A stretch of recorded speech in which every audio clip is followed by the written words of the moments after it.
Hello, my name is Professor Silvester Henderson. I am the owner and CEO, Chief Executive Operator of Professor for Life Incorporated. At Professor for Life Incorporated, I have an opportunity to interview business professionals, academic professionals, and just all around great individuals. And I am so excited today to interview and interview a real dear friend of mine, a young man that I think the highest of. One of the young men I think probably has the greatest character of any person I've ever met. This is CEO Reverend Martin Lawson. Hello, Reverend Lawson. Yes, sir. How are you, Professor Henderson? I'm doing good. Listen, Reverend Lawson, as the CEO, Principal, Chief Business Owner of New Millennium Property and Investment, please introduce your company to our digital media community. Okay. Well, I want to first of all thank you for this opportunity. But New Millennium Properties and Investments, LLC, we're basically a one-stop shop. We've been able to find a niche in the real estate, property management, investment industry. So we've been able to grow the business and help others grow their businesses. So we do anything from remodeling, investments for ourselves. We consult with many of our clients that have maybe issues or concerns dealing with rental properties or renovating properties. So we've been blessed. Started off small and just been able to create trust within the community. So all of our work has been word of mouth. So we've been blessed and been going strong for about 26 years. Wow. Could you tell our digital world, where did you grow up? Please talk about your journey, your academic journey, where you went to grade school, middle school, high school, college, and all those wonderful things. Okay. Well, I was born in a little town called Bastrop, Bastrop, Bastrop, Louisiana, and was born there.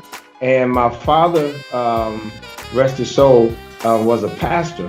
And so we moved from Louisiana when I was 9 years old, so quite a few years ago. And so my years were in Louisiana, but I've grown up basically in California. So I was about in the third grade when we moved to California. And so I grew up in Oakland, East Oakland mainly. Went to Markham Elementary School, went to Frick Junior High School, and I've been in sports. I think I'm still an athlete, so technically I'm an ex-athlete. So I played sports. I played football and baseball. So I was in Castlemont School District, but the coaches got me into Oakland High. So from Frick Junior High School, I went to Oakland High. Graduated from Oakland High and went to Laney College. I was being recruited heavily in high school, but I had a back injury. I quarterbacked. I played free safety. So once they found out about an injury I had, so the phone calls and the visits at school from the coaches and all that kind of fizzled out. So I went to Laney and transferred from Laney to Cal State East Bay. So I have a bachelor's in finance from Cal State Hayward. So it's Cal State East Bay now, but my diploma says Cal State University Hayward. So, okay. Yeah. Now, did you also attend, I think you also attended a religious seminary, right? Absolutely. In Mill Valley, it was Golden Gate Baptist Theological Seminary. So I've completed just about half of the Master of Divinity program, but a few years back, I guess the school, the campus was getting or had always gotten a lot of pushback from the community. So they would always have to deal with different things as far as the campus is concerned. Having that religious institution there in Mill Valley, I guess it was just a struggle for the community. So the school finally decided to sell that campus, and they moved to Ontario. So now it's called, I can't think of the name now, but it was Golden Gate Baptist Theological Seminary. Oh, it's Gateway Seminary now. Wow. So, yeah, now tell me, you know what? I want to interject here because you just said something. This is not one of the questions that I had originally listed, but I think that a man of your stature could answer this effectively. How do you feel about communities, or I'm assuming that Mill Valley is a well-off area, generally for the most part. How do you feel about the California climate that tends to reject traditional beliefs and faith? It seems that in California, religion and God is always a struggle, especially around well-off areas. It seems to be accepted in the inner city, but there's always a problem. And so I would just be curious, as a minister of the gospel, what are your thoughts on some of these challenges? What I think is that, for the most part, if you peel all the layers back of each of us, if we're able to peel all the layers back and not deal with a lot of the outer layers, all of us want the same thing. We want to grow up in an environment that's safe. We want air that's fresh and clean to breathe. We all want basically the same thing. But sometimes, as we are blessed, as we advance, sometimes we take on, or we're exposed to things that kind of change some of our core values. I mean, our core values are there, but say like the affluent area that Golden Gate Baptist Theological Seminary was located in, a lot of the pushback that they received was from the wealthy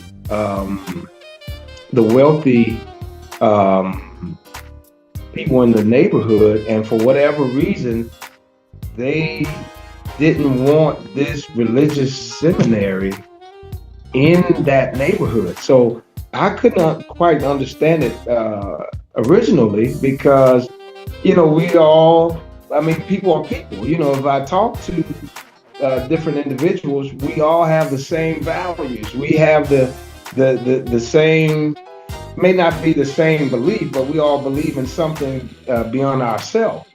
But sometimes when we get in our smaller circles, those smaller circles are what begin to pull us away from some of those core values that we were really born with, that we were raised with, and it kind of gets us off from where we really need to be. And then you see, like our society today, the more we try and do new things, it takes us away from some of those core values that we had. And once you find yourself too far away or off the beaten path, when we go back to think about those core values that we used to hold near and dear to our hearts, those things kind of bring us back, and we kind of feel brought back to that place that made us feel comfortable, that place that made us think, oh, this world is a wonderful place. Because sometimes it's our petty differences that lead us astray. But once you really look at the whole thing, we're not as different as we sometimes are led to believe. We're all pretty much the same, But it's just the climate. Sometimes we think, I have colleagues, I have friends that we may differ because we're different. We think differently, but at the end of the day, we all want the same things. We want safe neighborhoods. We want a nice environment to raise our children. We want clean drinking water. Those core things that everyone can benefit from. we have that in common. And so sometimes I think we just kind of get away, from those things that we really know that are important.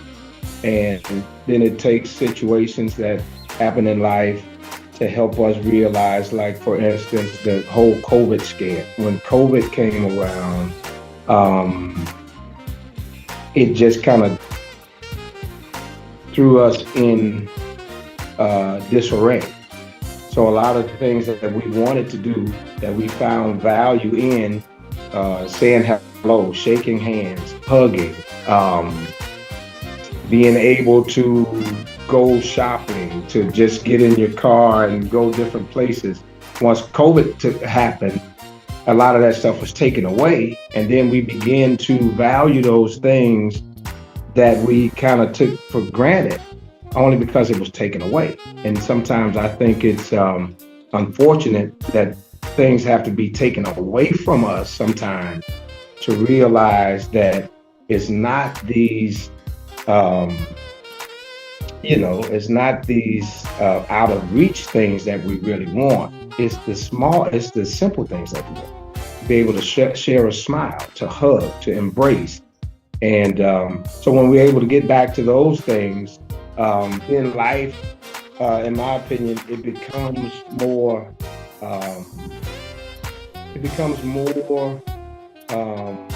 fulfilling. Life becomes more, not that it wasn't fulfilling, but those very things that we were able to do that we didn't really appreciate per se, when they're taken away from us and we get them back, then it helps us realize, wow, this is what life is all about. Reverend Lawson, I really appreciate that. That kind of, before we go to our next question, that kind of comes into the next question, which is going to be to share your views on religion and community. But I just want to add one point. I don't remember the exact word. I'm trying to go back to the exact word. As an academic, we've known each other for many years, and you know how passionate I am about higher education. And what I found is that individuals, as they become more blessed, they tend to think I did it, as opposed to the person of faith knows that all good things come from the Maker of God. And so when you have a college or a university that's sort of preaching in a rich area about God, I could see how many of the residents in the area may not want it, because many of those people that live in $5, $6, $7 million homes, they don't think God did it. They think they did it. They don't think that God did it. They just think that, look, I worked hard and this is what I did. But one of the things that I've known you for many years, that I've always known you to be a man of one of the highest quality and one of the highest character. And just to put it out there, even though you are my best friend, you are my best friend not because of just the fact that you're my best friend. You're my best friend because I value you as a person, and I really believe that the quality and character of you as a man is of the highest quality and caliber. And so I appreciate you taking the time to share your thoughts. Can you share a little more of your views on your work as a visionary business owner, pastor, reverend, and community figure? How do they kind of all intertwine with one another? The way they all intertwine is I have a genuine love for people. I absolutely love people. If I had to work behind a desk and did not get to interact with people, that would not be a good fit for me. The fact that I'm able to meet people, and God just gave me a gift that I never looked at it as a gift. I mean, I love people because I've always loved people. So I can interact with anyone. I call myself a chameleon. I'm able to adapt and adjust in any environment. I'm able to take myself out of the equation. I'm not the one that's important, even though I may be, but I never focus on myself. So having that sort of way of thinking ingrained in me, and I know I got it from my parents, namely my father. Seeing his work ethic. My father was an entrepreneur. My father was a pastor. So having this strong male figure in my life, all of my life until he passed away. Sometimes there's an old saying that say a picture is worth 1,000 words. I saw my father each day. There was 8 kids, and my mother and father, so there were 10 of us. So this man was self-employed. This man was a provider. This man was an entrepreneur. Before I knew what any of that meant, I was watching someone every day of my life that I held at the highest, with the highest esteem. So as I, got older, my biggest role model, the biggest influence in my life was my dad. Not because I wanted to look up to him per se, as I looked up to him automatically because I saw this man providing for his family. So the fact that he was a businessman, I didn't see myself becoming a pastor or a minister, but, it's like that saying, the apple doesn't fall far from the tree. So I became self-employed first. Then later, I was called into the ministry. I saw myself being an attorney, without a doubt. I saw myself going to law school, and but I got the calling from the man upstairs, and it changed my life. And it changed my, some of the goals. But I could still be a businessman as a minister. I could still counsel, or I could still interact with people as a minister. So the work as a contractor, the work as a insurance broker, all the work that I've done and I'm doing, I'm still dealing with people. I love people. So the fact that I'm always around people, I love people. I've created the trust with people to where if they call me, they can trust me enough, and that empowers me, and it helps me realize that I must be doing something right. So I have this network of people who are always willing to listen to me, but the onus is on me to be responsible, to be professional, to not take advantage of anyone, and my clients for the last 26, 27 years, I get repeat business, and my clients happy, satisfied clients are the ones that refer me to other clients. I don't have an advertisement anyway. So for 27 years, word of mouth, I get work opportunities from individuals that give out my number that I haven't done work for in over 10, 12 years. Well, it was humbling, but at the same time, I give glory to God. It's not Martin Lawson. It's the fact that I trust and I believe in the man upstairs. So I know it's God that blesses me. I know it's God that makes a way out of no way.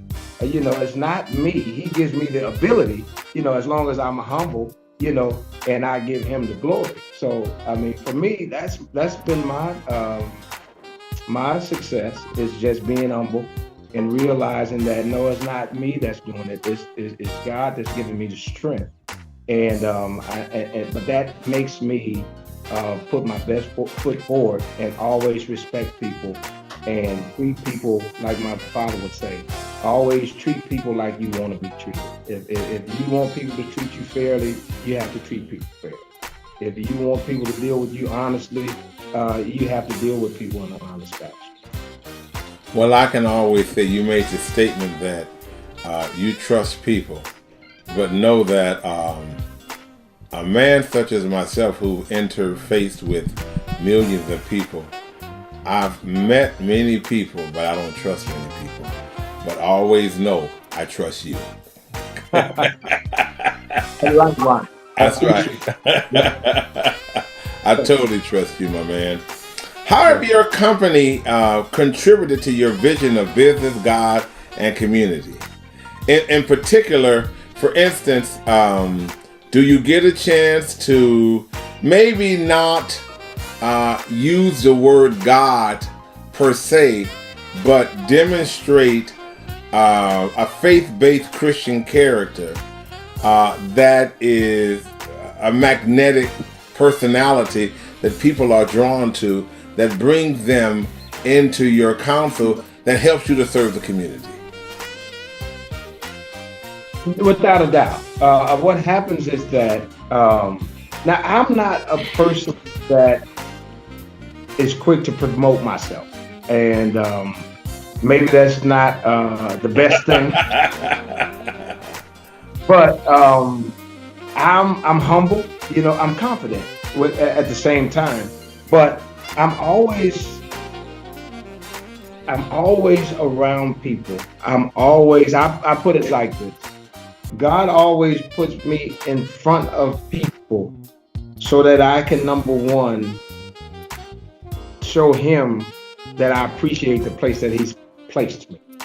So in business, some of my longest term clients that refers me the most are people that I know from church.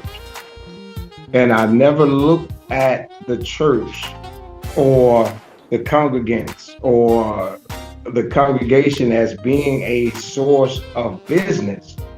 But far as the congregation, I've done work for churches, many churches. I've remodeled churches. I've been one that pastors or individuals from churches would call me as a contractor, as a person that has knowledge on certain, on many different areas dealing with real estate. They would call me and ask my opinion. And before you know it, there may be a project coming up, or a project that they want me to bid on.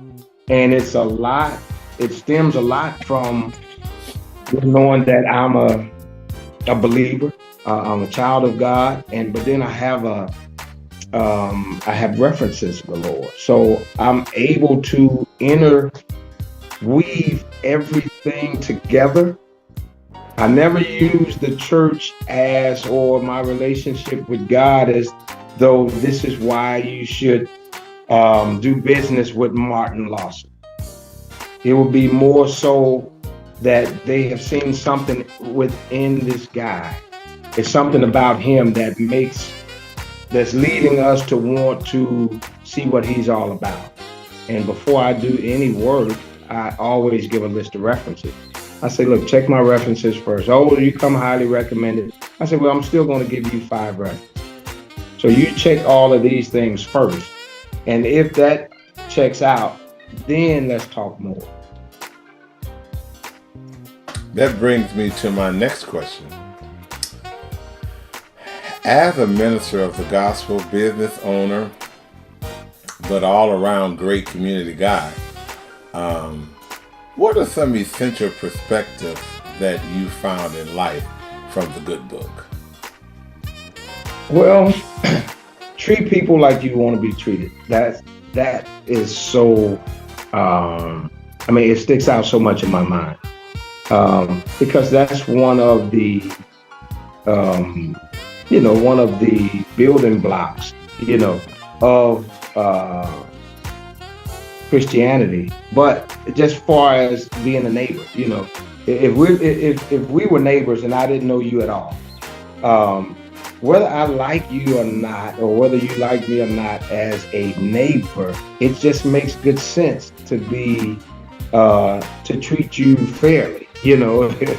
to be courteous, to be kind, to be thoughtful. That doesn't imply that I have to go out of my way or you have to go out of your way, but just being, just treating people how you want to be treated. And love. I genuinely love people. I have a love for people that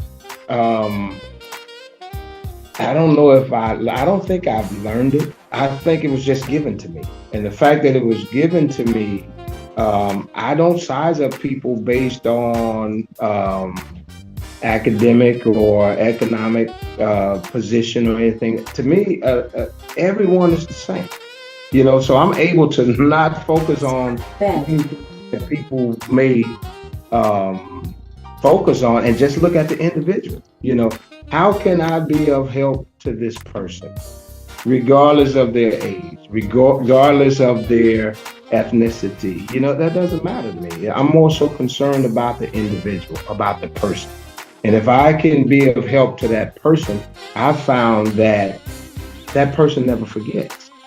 So it could be something that to me is so simple, so minuscule, but to that person, you have no idea what type of impact it had. So I find out 15, 20 years later, people would mention an incident to me that I've forgotten about. But to them, they've never forgotten it. So you are, in essence, and I must concur, a great builder of love, care, and community. Without a doubt. Without a doubt. Love, care, and community. If human beings could focus on those three, the world would be a much better place. That's right. Instead, we get tied up. We go off on tangents.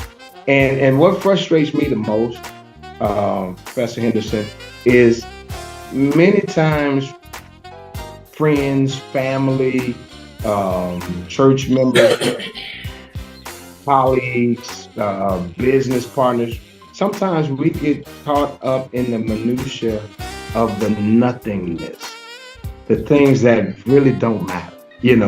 They may matter to a degree, but sometimes we tear each other apart and we destroy each other. We destroy relationships. We destroy friendships over things that really don't even matter. So if you really are able to analyze, love, community, those things, our relationships would be better. Our families would be stronger. Our churches would be healthier. And it's not about the money. It's not about the academics, but it's just love and community. Those two things. If we loved each other the way that the Word of God wants us to love each other, to love your neighbor like yourself. If it's something you wouldn't do to yourself, don't do it to someone else. If I wouldn't want, if I don't want anybody to badmouth me or to stab me in the back, I should not be the first one to do that to someone else. So it's those basic principles. And sometimes we get so far away from those basic principles to where we make life so complicated, and life does not have to be complicated at all. Life is very simple, but it's human beings that make it complicated. And we get to talking about politics, and we get to talking about this thing here and that, and politics alone, you got friendships, you got family members that don't speak today based on politics, not realizing that at the end of the day, whatever our political persuasion is, it wasn't like that at birth. Somehow we were influenced to think the way that we're thinking, and we forget that every other individual has every right to think whatever they want to think as well. That's right. It doesn't hurt me that someone thinks differently than I think. I think it's a wonderful thing. That's right. You brought up something real sensitive. I'm not going to go into that for me. I had an individual that I know, I won't mention no names at all. And it was so amazing because one of the things that's happened through this recent political climate. You did a prayer recently that talked about God loves Democrats, independents, and Republicans.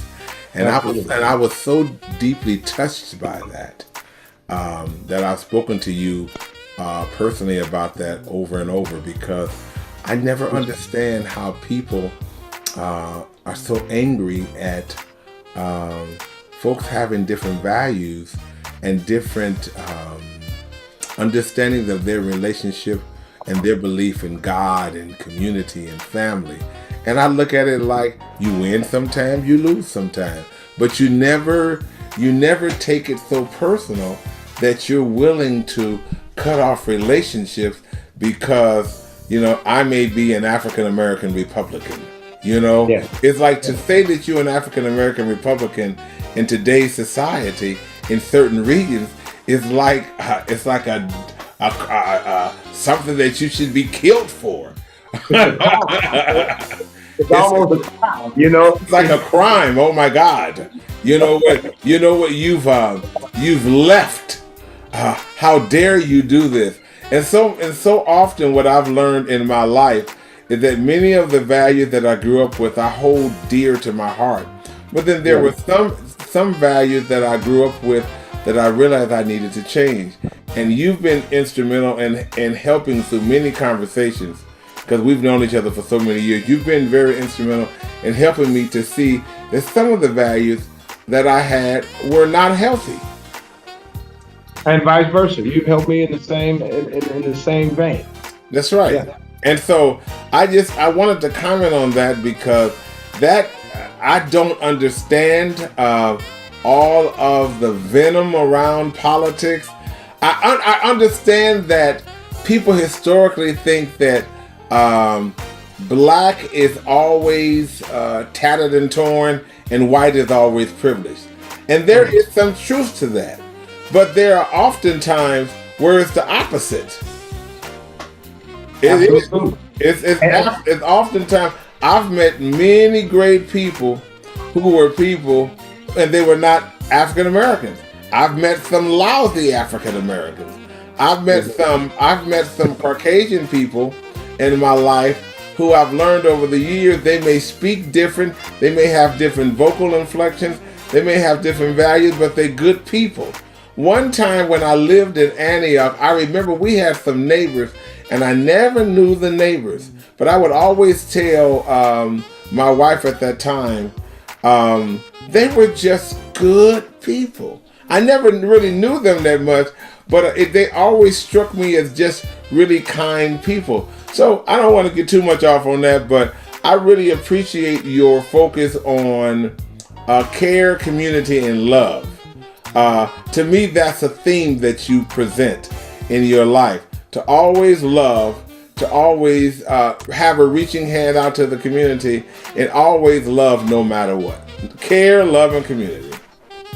And the word tells us that that's the debt that we owe to one another, is to love each other. That's a debt that we have. It's not something that I choose to do. I owe that to you. I owe that to my fellow brother, my fellow sister. I mean, that was a mandate from the man upstairs. So I don't resist it. I don't try and build walls or drive wedges. I mean, the fact that it's a mandate from God that I must love my brother, I accept it. I embrace it. I don't have a problem with it. Some people, and even churchgoers and believers, they believe to a degree, but they have some personal things that they hold on to, not realizing that those things that we're holding on to may be the very things that the man upstairs will hold against us, and I don't want to have myself in a position where I'm so important to where I'm holding on things that the man upstairs told me to let go of, and that be one of the very things that keep me out of getting into the pearly gate. Because it's not, if the word says love your neighbor like yourself, it's my responsibility, but I embrace it. So whether you're a Republican or Democrat or independent, you're a human being. You're God's son. Loves you because I'm supposed to love you. That's right. Think about how horrible the world would be if we all thought the same. We dressed. We came on this interview today, and you had on the exact shirt that I have on. I would be happy to agree, but then I would be kind of if our glasses were the same. How boring would life be if we all thought the same? That's right. Acted the same. We all had the very same automobile. Everything we did, life would be horrible. To me, it would be boring. It would lose. It wouldn't have that zest. But the fact that we're different. But the beauty is that even though we're different, that doesn't mean that I have to dislike it. You and I are different in many ways. But the fact that we don't judge each other based on our differences, we're able to take things from each other to build ourselves up in ways that our minds independently may not have even gravitated to without that push. Sometimes when the word talks about iron sharpening iron, when iron rubs against iron, it's a rough, it's a loud, it's an abrasive situation. But the only way you can't sharpen an iron on a feather, you need something else firm, something else solid, something else committed, something else rigid and firm to rub up against it, to form it and shape it and sharpen it. That's just that's why I smile. There's so much in life that if we focused on it that could bring us to tears or to make us upset. But my smile is my defense mechanism. So I have people ask me, why do you smile so much? I smile, number one, because the more I smile, the less likely it is to give the devil a foothold. So, and I love to smile, and I find that often my smile may be infectious, and it will start making others want to smile. So, and if that's the case, I'm going to keep smiling. I love smiling, not that I'm always happy, but my smile gives me what I need, even when I'm not feeling it. Well, you know what? I've known you for many years, and we've had many discussions, sometimes heated, sometimes good, sometimes not so good. But there's always been a real baseline of real care. One of the things I'm going to ask you have your picture of your dad right behind you, right? Is that a picture of your father right behind you? No, not here. That's in another. That's an old picture of. That's when I first became an agent. Oh, okay. Because the reason I asked that was because, one of the questions I think I can answer myself for you when you said who influenced you to become a business owner, minister, and great community leader. One of the things that I've always loved about you, when I first met you, I remember always telling you, you had a great father. No doubt. Because your father left you with a great sense of what it was to be a man, a person, a father, a husband, a community person, a hard worker, a business person. And when I first met you, many years ago, I was just really taken. I was just in awe of your usefulness, but I was in awe primarily of your confidence as an individual. And when I saw your dad at St. Rest Baptist Church in Oakland, and I saw you with your father, I knew right away. And it's so amazing to me because as you have matured nicely, I see your father 100% in you. And it's like your father is still living, even though God has given his soul and heart rest, eternal rest. He is not gone, because when you look at Reverend Martin Lawson Sr., you're looking at your father. Wow. That is really, to me, that's the one of the greatest comments I could give you, because anyone can give, because I didn't realize how important this man was while I was growing up. is once I got older. As I got older, and then not real older, when I got to maybe about 15, 16, it was around that time that I knew that this man is not just an ordinary. There's something special about this man. I never saw my father smoke, drink, nothing, ever. My dad was the same every single day. He had fun. He liked to laugh. He had friends. He was a pastor, a man of God, but he was just a down-to-earth, a regular person. But if you see him in church, or if you see him, if others saw him, they were like, "Oh, that's Pastor Lawson. That's Reverend J.E. Lawson Sr." You know what I mean? And I didn't really know what it meant when I was younger, but as I got older and I started getting benefits because of him, to have a good name is valuable.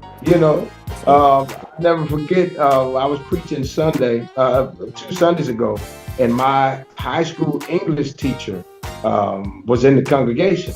And, from the 10th grade, so he's in his 80s now, but we still are good friends till this day, and I never forget, I was cutting up in class, and when I told the story at church a couple of Sundays ago, I said that the teachers didn't give me enough work to do, because once I got done with all my work, I had all this free time. So during my free time, I'm done. No one else is done yet, whether it was silent reading or whatever. So I had all this idle time to start interfering with other people. And not So one day, and his name is Mr. Hurst, Wardell Hurst. And so I'm talking and disturbing people in class. And Mr. Hurst said, "Martin, don't make me call your father." I stopped in my tracks because I didn't know, number one, does he really know my father? Because he was in church as well. And my father was known around Oakland, but here I am, 15, 16 years ago, not realizing, thinking that, oh, my dad is just, my dad at home. No, this man was known all over the area, all over the state, and in Louisiana, he was known in places that I'm realizing now. Wow. So I'm even more impressed with my dad and his accomplishments and the respect others had for him, because I'm constantly meeting people now that I don't even know that knew my dad and still speak highly of him to this day, and put me in positions, that allow me. I mean, my dad is still making ways for me, and he's been gone almost 21 years this year. So, but yeah, that's the greatest compliment that you or anyone else can pay, can give me. What a wonderful history you've had. We got just 2 more questions. Okay. As an African American man, can you tell me or describe some of the obstacles that you've encountered, just not professionally, but personally and through human envy, for being a successful business owner? How have you dealt with those sort of challenges? So it's I'm glad you brought that up. I mean, it's not as painful now as it was. I mean, I've had opportunities that I knew I qualified for. I've had situations where doors that were open, were suddenly closed that should not have been closed. So now that I'm older, I'm able to look back at a lot of it. And now I can see that there were forces, there were individuals, there were things that were stacked up against me that I kind of blew off because I'm a hard worker. I'm a workaholic, but it's disappointing. I've had jealousy hit me in ways that I would have never imagined. I had individuals that would do things behind the scenes to make it difficult for me. And I'm thinking to myself, why are people that way? So, but what it does, God has given me a stick-to-itness. So the more doors are shut in my face, it keeps me on my knees. So I have a good prayer life. I'm not a holy roller per se, but my faith in God is very strong. So as obstacles come, the word tells us that our trials come only to make us strong. So I'm as strong as I am now, not because I'm strong per se, but it's because of my trial. And my trials come, and instead of me trying to lash back out, it just makes me go back to the drawing board. But I've had some painful situations. I've had some letdowns. I've had people. I love people, but people can be very nasty. People can be evil. People can be mean, but that never changes who I am. My dad would always say that you're not responsible for how people treat you. You're responsible for how you treat other people. I didn't understand that when I was young. I wanted to fight. If you do me wrong, I want to do you wrong. But him being a man of God was only instilling into me and us, our family, those values that are helping me today make waves, that are helping me be the type of leader, the type of role model. I have young African-American males that look up to me today that I sometimes wonder, why are they looking up to me? But it could be that my dad was wondering the same things when he was coming up, as he, the place that he, got to, so it's just a responsibility to me to not whine, to not cry. Things happen, but pain is a part of life. Disappointment is a part of life. Everything doesn't work out, but it's not my job to try and go back and repay everybody for the wrongs that they've done to me. What a powerful statement. I am so honored. I interview people from all over the world. I've been so fortunate to interview folks from as far as London, Great Britain, England, and New York, and Chicago, and Detroit, and I'm a pretty well-known academic.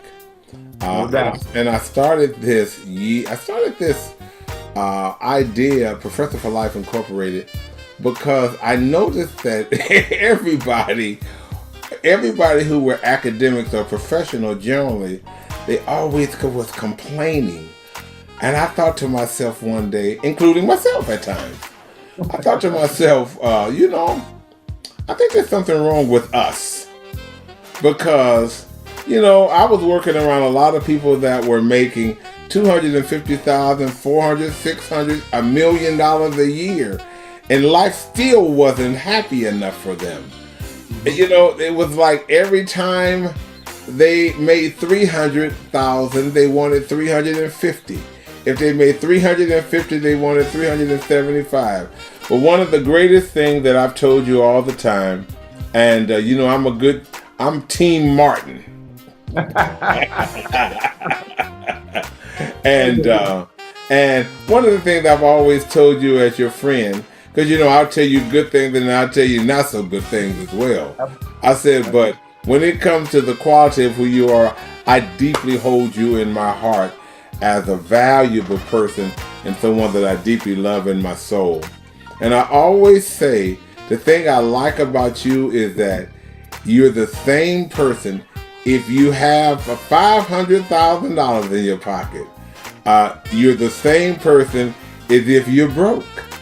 If you don't have nothing, because money and things don't make you. The quality and character of who you are or have become has really been defined by what you call the man upstairs, and primarily earthly example, your father. So having said that, and having said all those wonderful things, I want to thank you on behalf of my company, Professor for Life Incorporated, for coming. And I want to ask, do you have any final thoughts or ideas you would like to share to our massive media audience? Well, I'd like to just commend you on what you're doing and this platform. I'm excited about. I'm excited about the things that you're doing and have done with your life and with your career. You're able to. You're such a different type of special person. I mean, are we good friends? Without a doubt. I mean, I value our relationship very dearly. You know, I hold you very near and dear to my heart, and I just commend you for the things that you're doing. Because obstacles come. I know you have obstacles as well. You know, we have disappointments, but I'm just happy to be able to see you with so much joy and giving opportunities to individuals like me, you know, and have this platform out there, you know, because it's a joyous thing for you to do, but you're making joy for others. And joy is something, people chase happiness, right? But happiness is fleeting, you know, but it's the joy, you know. I have joy in my heart. I know you have joy in your heart. It's that joy that allows us to share with other people and not be judgmental, you know. And the money doesn't give you joy, you know. Money can rent you happiness. But as soon as the money is gone, the happiness is gone. But joy, it doesn't take a dime. Joy comes from the man upstairs. So I'm just excited for this opportunity to be here in this place, in this space with you. But as a friend, we've been friends for a long time. I've never had a friend quite like you. A friend that will challenge you, a friend that will laugh with you, a friend that will be the first one to say, hey, no, absolutely not. What are you doing? That's true. You know what I'm saying? So to me, a good friend is not one that just always agrees. A good friend is one that will challenge you, that would be the one that may be the only one you will listen to. Even though that friend doesn't know you're listening, the fact that it's coming from you, whether it's good, bad, or indifferent, it's coming from a place of love, care, and, you know, authentic, genuine concern. So I appreciate the friendship, and I pray that the Lord gives us enough years, you know, to where we are able to continue to be a blessing, not only to each other, but to others, because there's a lot of people that need to learn more about just care, love, and community. And that will make the world a better place. And you know what? I'm going to call you CEO Reverend Martin Lawson. I'm going to do one thing that lets you know that I truly love you. You're right here in my heart. Thank you so much for taking the time. I know you've worked really hard today, and thank you for taking the time out of your day.